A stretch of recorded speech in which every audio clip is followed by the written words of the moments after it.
भारत एक कृषि प्रधान देश है।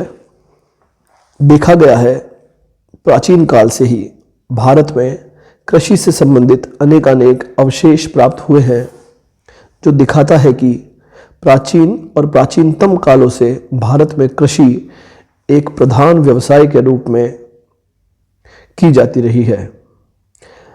भारत मुख्य रूप से उष्णकटिबंधीय मानसूनी क्षेत्र का इलाका है, जहां पर एग्रीकल्चर के लिए या कृषि के लिए बहुत सारे ऐसे कारक हैं जो कि यहाँ उत्प्रेरक के रूप में कार्य करते हैं।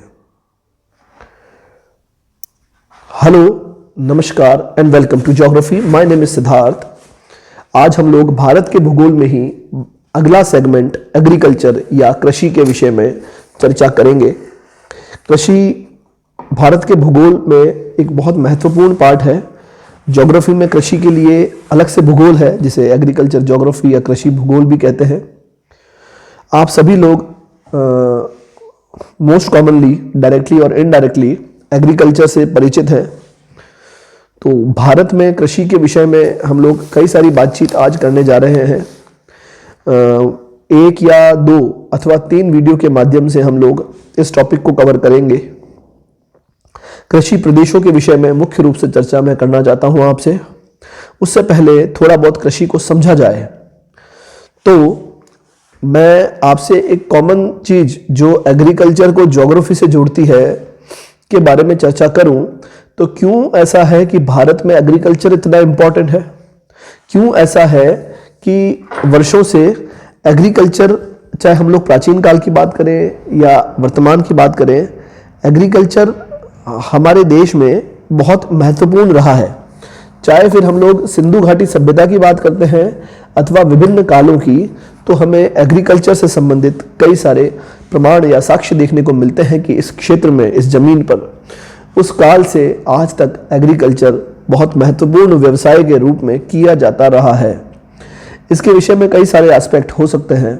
मैं आपके सामने कुछ जियोग्राफिकल एस्पेक्ट्स के विषय में चर्चा करूंगा। यदि चर्चा की जाए तो भारत में ऐसी क्या विशेषता है कि यहाँ की कृषि को एक अलग पक्ष देती है अथवा यहाँ पर एग्रीकल्चर को इतना महत्वपूर्ण स्थान मिला हुआ है? तो हम लोग बात करते हैं इसकी ज्योग्राफी पे। तो सबसे इंपॉर्टेंट है मॉनसून। उससे पहले भारत की जलवायु। भारत एक उष्ण कटिबंधीय क्षेत्र है। उष्ण और उपोष्ण कटिबंध में स्थित एक ऐसा क्षेत्र है जो मानसूनी एरिया में आता है, या जहां पर मानसूनी पवनें चला करती है, उस क्षेत्र के अंदर भारत हमारा स्थित है। और भारत मानसूनी पवनों पर और मानसून द्वारा दी गई वर्षा पर सबसे ज्यादा निर्भर है। इसलिए भारत का एग्रीकल्चर भी मानसूनी एग्रीकल्चर, या यूं कहें मानसूनी पवनों पर आधारित एग्रीकल्चर माना जाता है। तो क्या विशेषता है इस मानसून की? मानसून का मतलब ही है मौसमी पवनें। एक विशेष मौसम में समुद्र से स्थल की ओर चलने वाली वे पवनें जो स्थल भाग पर वर्षा करती है। भारत में भी ऐसी पवनें बंगाल की खाड़ी और अरब सागर से आती है, और यहाँ पर कुछ सर्टन सीजन में या कुछ विशेष मौसम में वर्षा होती है। तो सबसे इंपॉर्टेंट पार्ट तो है कि सही समय पर वर्षा होना किसी भी क्षेत्र में एग्रीकल्चर के लिए एक इंपॉर्टेंट फैक्टर के रूप में कार्य करता है। दूसरा, मैं अगर भारत के भूभाग की बात करता हूं तो ये एक ऐसा क्षेत्र है जहां पर नदियों ने अपना मैदान, अपना जलोढ़ मैदान का विस्तार बहुत ही विस्तार से किया है। चाहे आप इंडो गंगेटिक प्लेन्स ले लें, सिंधु का मैदान ले लें, ब्रह्मपुत्र का मैदान ले लें, नीचे चलने के बाद पूर्वी तट पर गोदावरी का मैदान, कृष्णा का, कावेरी का, ये सभी के सभी मैदान के साथ साथ अपने अपने डेल्टा भी बनाते हैं और मैदानी क्षेत्रों में जलोढ़ मिट्टी का जमाव भी करते हैं। जलोढ़ मिट्टी या दोमट मिट्टी ये वो मिट्टी है जहां पर एग्रीकल्चर को डेवलप होने में बहुत ज़्यादा तकलीफ नहीं होती है। फसलें बहुत आसानी से उत्पादित की जा सकती है। साथ ही पानी की उपलब्धता भी इस क्षेत्र में बहुत महत्वपूर्ण योगदान देती रही है एग्रीकल्चर को बढ़ाने के लिए। हिमालय से निकलने वाली सदावही नदियां जो कि वर्ष भर बहती है, ग्लेशियर्स के पिघलने से, बर्फ के पिघलने से और वर्षा ऋतु में वर्षा के होने से ये वो नदियां हैं जो सदा नीरा कहलाती है। सदा नीरा का मतलब है जिसमें वर्ष भर पानी रहता है, और ये वो नदियां हैं जो भारत के एक विस्तृत क्षेत्र में बहती है। भारत का संपूर्ण उत्तरी भाग इन नदियों के कैचमेंट एरिया से आच्छादित है, तो इस क्षेत्र में पानी की कभी कोई कमी नहीं है। मॉनसून का समय पर आना, हालांकि पिछले कुछ वर्षों में मॉनसून के समय में और मॉनसून की वर्षा में हमें कई सारे डिफरेंशिएशन देखने को मिले हैं, लेकिन मैं एक लंबे कालखंड की बात करूं तो भारतीय उपमहाद्वीप पर मॉनसून ने कृषि को बढ़ावा देने के लिए एक महत्वपूर्ण भूमिका निभाई है। तीसरे फैक्टर की मैं बात करूं तो भारत में जो भारत की जियोमॉर्फोलॉजी है, उसमें अगर आप लोग देखें तो उत्तर का विशाल मैदान, दक्षिण का पठार, तटीय क्षेत्र और ऊपर का हिमालय क्षेत्र, ये सभी के सभी क्षेत्र डायरेक्टली और इनडायरेक्टली एग्रीकल्चर को प्रमोट करने का कार्य करते हैं। कैसे? जैसे कि हम लोगों ने किस प्रकार से इस क्षेत्र के प्रति अनुकूलता विकसित की है। उत्तर के विशाल मैदान में, नदियों के तटवर्ती क्षेत्रों में और कैचमेंट एरिया में भारत में सबसे घनी एग्रीकल्चर किया जाता है। वहीं जब हम लोग पठारी क्षेत्र की बात करते हैं तो पठारी क्षेत्र में हमें इस प्रकार की सदा नीरा नदियां तो नहीं मिलती है, परंतु मानव निर्मित तालाब और सिंचाई के विभिन्न साधनों से एग्रीकल्चर हम लोग कर लेते हैं। तो इस चैप्टर को स्टार्ट करने से पहले ये कुछ भूमिका थी भारत की कृषि के बारे में। अब हम लोग इस चैप्टर को स्टार्ट करते हैं। विशेष फोकस रहेगा कृषि प्रदेशों पर।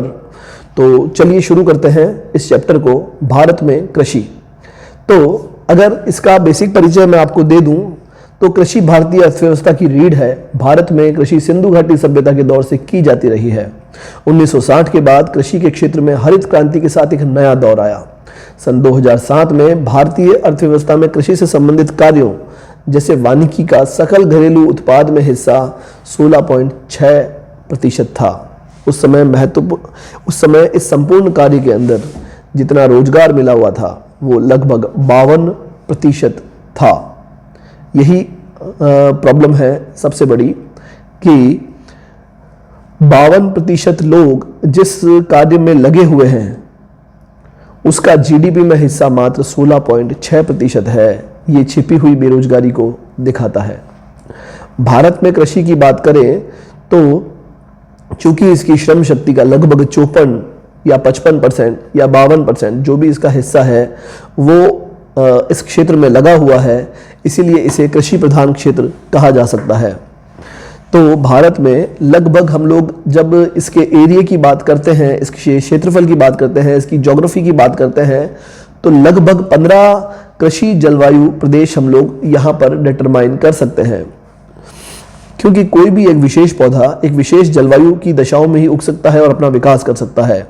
अगर विशेष जलवायु दशाओं की स्थिति न हो तो पौधे का उगना और विकास करना संभव नहीं है। जैसे कि हम लोग धान की बात करते हैं तो ये एक उष्णकटिबंधीय फसल है जो कि विषुवत रेखा के समीपीय क्षेत्रों में पाई जाती है, क्योंकि इसे टेम्परेचर और पानी की ज़्यादा ज़रूरत होती है। धान इन द सेंस चावल जिसे आप समझते हैं। तो उसी के अपोजिट अगर हम लोग बात करते हैं तो गेहूं की बात करें तो धान की अपेक्षा पानी की ज़रूरत इसे कम है, जबकि टेम्परेचर इसे कम चाहिए। तो ये जो फसलें हैं ये अलग अलग क्षेत्रों की फसलें हैं। इन्हीं क्षेत्रों के आधार पर भारत में भी कई सारे एग्रीकल्चर क्लाइमेटिक जोन बनाए गए हैं या कृषि जलवायु प्रदेशों का निर्धारण किया गया है। फिर अगर हम लोग बात करते हैं, जब भी प्रायः विद्यार्थियों में ये देखने को मिलता है कि खरीफ की फसल, रबी की फसल और जायद की फसल में जो अंतर है वो कई बार डिटरमाइन नहीं कर पाते हैं। रूरल एरिया के बच्चे जो हैं वो तो काफ़ी कुछ इसे समझते हैं, बहुत ज़्यादा अच्छे से समझते हैं, उन्होंने तो काफ़ी प्रैक्टिकल देखा है। लेकिन कई बार जब इनमें कन्फ्यूज़न रहता है, परीक्षा में प्रश्न आ जाते हैं, थोड़ा सा आप समझ लीजिए। बेसिकली खरीफ, रबी और जायद, आपको डिफरेंस समझना है खरीफ में और रबी में। खरीफ तो है गर्म मौसम की फसल रबी है ठंडे मौसम की फसल। अब ये क्या मतलब हुआ ठंडे मौसम का और गर्म मौसम का? ये है जिस समय वो बोया जा रहा है उस समय का मौसम, ठीक है। तो बेसिकली खरीफ मानसून पर निर्भर होने वाली फसलें हैं जो कि मानसूनी वर्षा पर निर्भर होती है, और इस फसल को जून जुलाई के मौसम में बोया जाता है। आप देख लीजिए, इसे मानसून काल में बोया जा रहा है। गर्मी की समाप्ति का जो समय है, या जब तीक्ष्ण गर्मी होती है और जब वो समाप्त होने के कगार पर है, उस समय इसे बोया जाता है और अक्टूबर नवंबर में काट लिया जाता है। और इस फसल के अंतर्गत कुछ विशेष खाद्यान्न हैं, जैसे आप धान ले सकते हैं, ज्वार, बाजरा, मक्का, ये सारे के सारे, जैसे दलहन में मूंग, उड़द, सोयाबीन, लोबिया, अरहर। तिलहन के अंदर आप देख लीजिए सोयाबीन, मूंगफली, कपास, जूट और तंबाकू जैसी नकदी फसलें, आदि फसलें हम लोग खरीफ की फसलों में ले सकते हैं। ये एक चार्ट है खरीफ, रबी और जायद की फसलों का।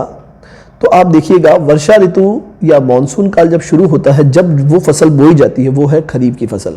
सर्दी के समय जब फसल बोई जाएगी वो होगी रबी की फसल, और लगभग गर्मियों के मौसम में जो फसल बोई जाती है वो होती है जायद की फसल।